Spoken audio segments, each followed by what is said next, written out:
the deep end with the GT40. Yeah, you know, all of us car guys, we're all in this together. Now, less of the politics. Right.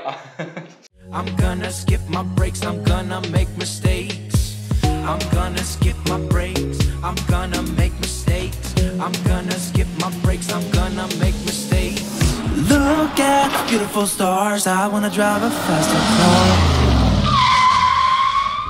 Hi guys, and welcome to this episode of Make or Break.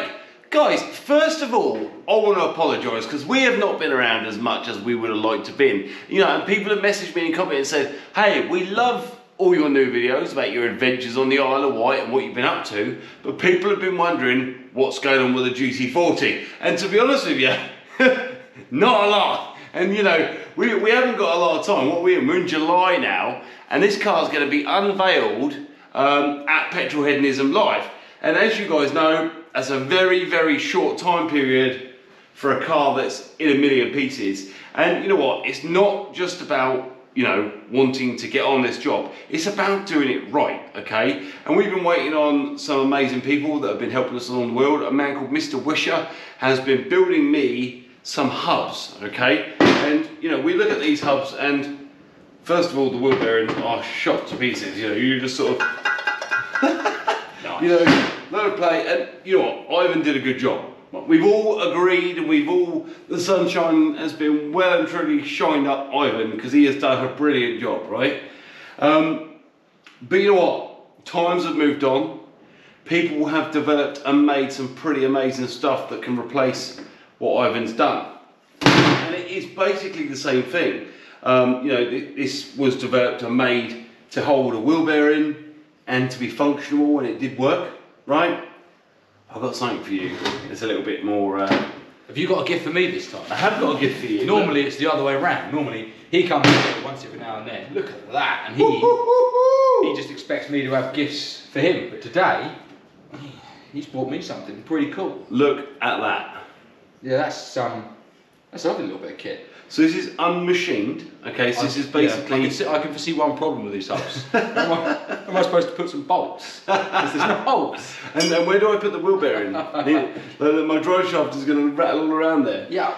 But basically these were designed and developed by Mr. Wisher and his dad, and he's done an amazing job. They even say GT40 on the side, which is quite cool. I don't know how close these are to a real GT40 hub, but in my opinion they are stunning and they're beautiful. They're a little bit bigger, a little bit wider, a little bit, you know, stronger. I mean, you guys up there, you can look down and just completely clearly see just the difference in these. I mean, a lot wider at the top, you know, a lot wider at the bottom, a lot wider in the middle, got a lot more to go on. You know, it truly is a piece of artwork, isn't it? You know, and when people look under the bonnet of a GT40, under the hood or the, you know, the front or rear clam, you want to see this, right? You want to see absolute beauty, nice shiny things. And I like this raw casting feel. I don't think there's any point getting them polished. I think we're going to spend a load of money doing something that we don't need to do. Yeah. So these guys are our rear hubs. Okay, so we're going to send these off to a machining company and they're going to machine them. They're going to insert and drop in our wheel bearings so they fit perfectly, and they're going to make our brake caliper mounting points, which will be very, very similar to what we've already got. When you look at these, you can really see where the development process has come from, because the actual sizes and the shapes are very similar, aren't they? Yeah, yeah, very much so. I would imagine probably, long word here, geometrically, yeah, they should be almost identical. Like you say, they are slightly beefier. These have got slightly wider bottom, yeah, bottom mounting points, but it's all going to have adjustable A-arms top and bottom anyway, so the A-arms that we used to put back on it will just obviously tailor make to fit these top and bottoms. And I would really hope that the machine shop we can use, maybe they'll let us come down and watch a little bit of the machining process for people at home that, you know, don't understand what's involved in making a piece of that. You've got some kind of an engineering brain. It's brilliant to sit and watch. Beautiful, isn't it? I'm quite lucky.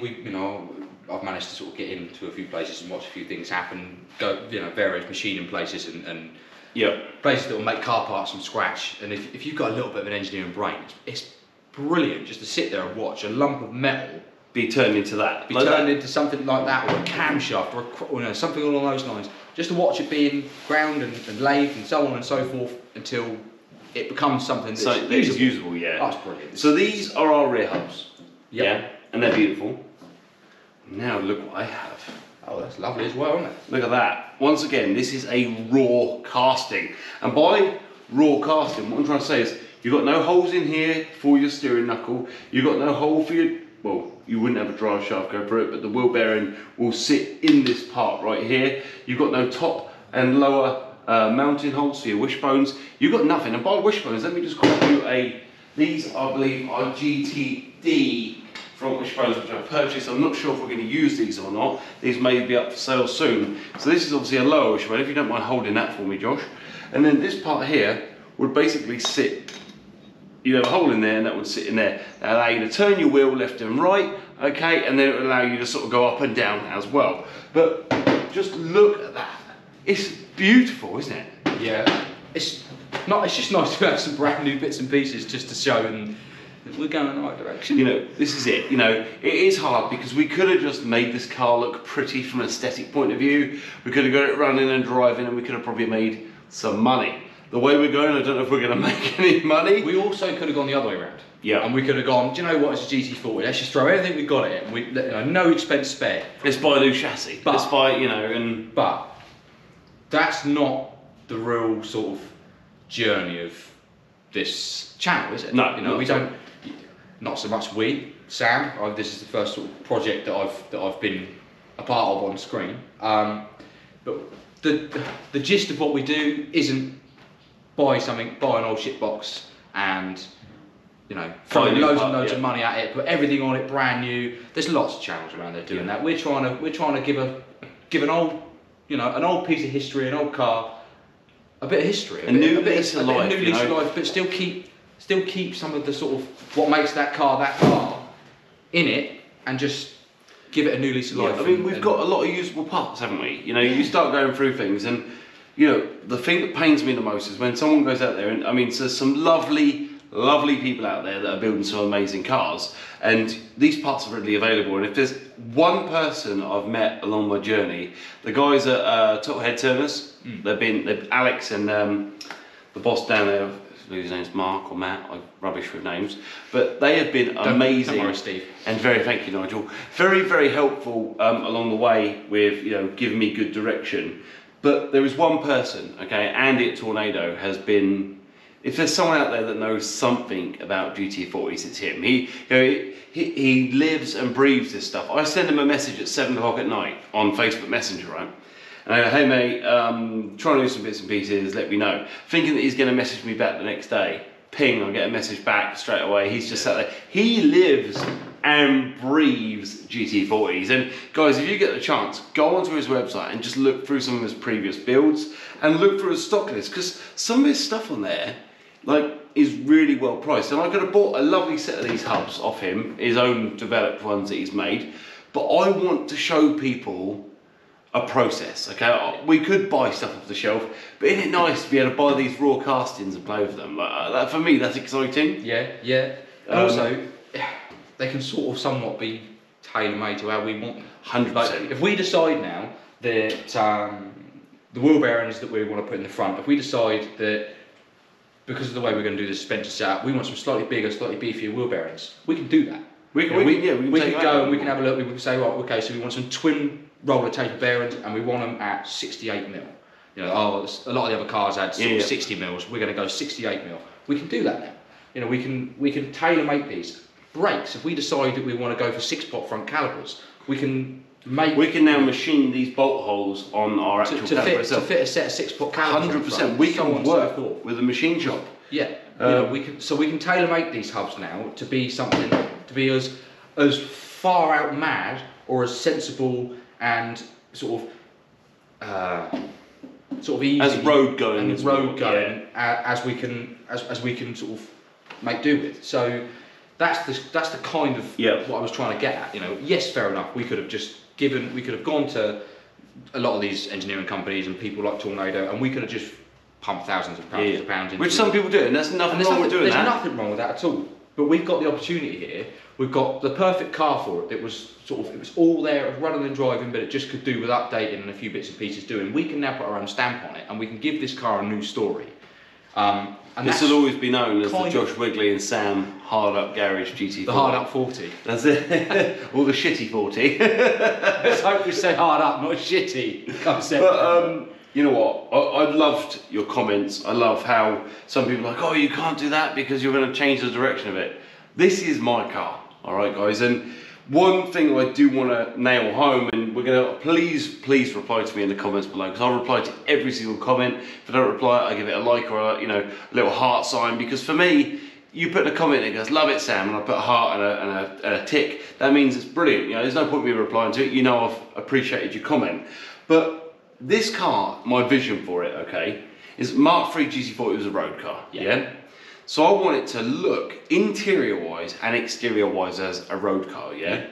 But this car is going to go and handle like a race car, yeah?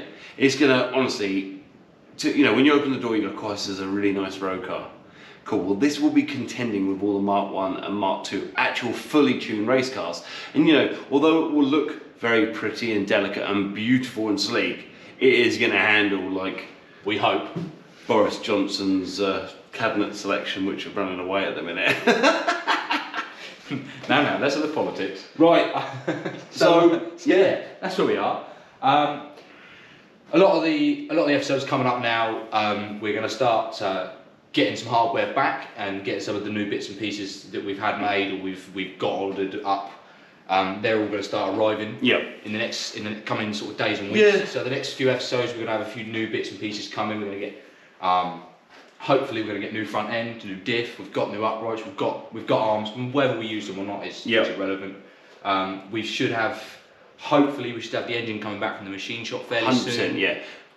So the next few episodes, you should start seeing a few bits and pieces coming back and starting to go back together. I want to try and get back to the 2 episodes a week, the Wednesday and the Sunday, and I really think that some of these videos will be slow. It may take us 4 episodes to get that gearbox apart, right? But we're going to do it in such a way that you see every part and you learn along the way. Because if you put in on Google UN1 gearbox strip down, there's nothing. You've got a video on there of a guy working through the gears, showing you how the synchros work and stuff. Trust us, we've looked. We have looked because we were trying to get some ideas, and there's nothing out there. So guys at home, if we are successful with taking this gearbox apart and fitting the differential, and I really hope this helps at least one person in the world to be able to do it themselves, because that's the whole idea of building a car, right? Yeah, all of us car guys, we're all in this together. If anyone out there can take any kind of lessons from anything that we're doing today, then that's great, that's brilliant. We're just 2 normal guys that are having a go. We're in the deep end with the GT40, but we're having a go. So anything we can put out here and film that's going to help is brilliant for us. We really like the feedback, and we really like to know that we're, at the very least, just cheering people up. Yeah, and guys, Petrol Hedonism Live. I'm just going to grab the dates on my phone real quick. I'm going to do a big shout out right now. This is something I don't normally do. The 24th and the 25th, or the 23rd Thank you and the 24th. I'm sure you are bang on the money. I'm pretty good. September. So 24th, 25th, Nebworth House, okay? I'll be there, Josh will be there, and the GT40 in whatever state of repair, if it turns up like that, will be there. We would love to meet you, we'd like to speak to you. I'll be on the stage for the weekend talking. Josh will be with the car the whole time and enjoying himself, probably have an ice cream in his hand. But guys, I can't be trusted to talk. Chiro, okay, the owner and the brains behind Petrol Hedonism Live, has recently announced some new guests, alright? And if you watch YouTube videos, you've probably heard of a guy called Freddie Tavares, okay? Freddie Hernandez, who owns a YouTube channel called Tavares, okay? And he is a big YouTuber. And I had a chat with Freddie, and I've got him coming over to the show. So me and Chiro teamed up. He's coming over. He is going to be there looking around and speaking to people. Richard Rawlins is going to be there, and loads more names that are coming up. This is going to be one of the biggest shows of the year. And I get to stand up on stage and talk crap for 4 days or 2 days. It doesn't get better than that, And guys, it's my favourite thing to do in the world. That's it. And also, if you're at the British Motor Show, please come and say hi to me. We're going to be at the Petrol Hedonism stand, and I'll be interviewing Scott Ratterossa, Adam C, Jack McNeil, all on the main stage throughout the weekend. And hopefully we can bump into some lovely celebrities too. And hopefully, if we can get them in time, hopefully you'll have some hard up merch. That's what we're hoping. Whether it comes in time or not, it's a little last minute, but you'd better come and get a hard up t-shirt, or at the very least a hard up hat. No. Everyone likes merch. That's it, and put your hands in your pockets, it does help us build the car, and we do appreciate it. But guys, thank you for bearing with us. Thank you for, you know, giving us a bit of time. Bearing with us. Bearing with us. And hopefully we can move this thing around and get it turned, get it moving forward. But thank you for watching. Thanks for watching another episode of Make or Break. On the next episode of Make or Break, we're going to be looking at the differential. And the differential basically allows the car to go around the corner without one wheel overtaking the other, basically. I'll try and go into a little bit of detail, not too much detail because they are as complicated as you want to make them to be, but a little bit of detail as to how differentials work and why we've decided to go with a different differential in our car. See you next week. See you later. See you guys. Quick reminder, hit that subscribe button, the like button, and then the bell button, so you get alerts when we release new episodes, and follow us on social media too for extra stuff and more alerts about videos we're releasing, which at the moment is every Sunday and the odd Wednesday too. Bye for now.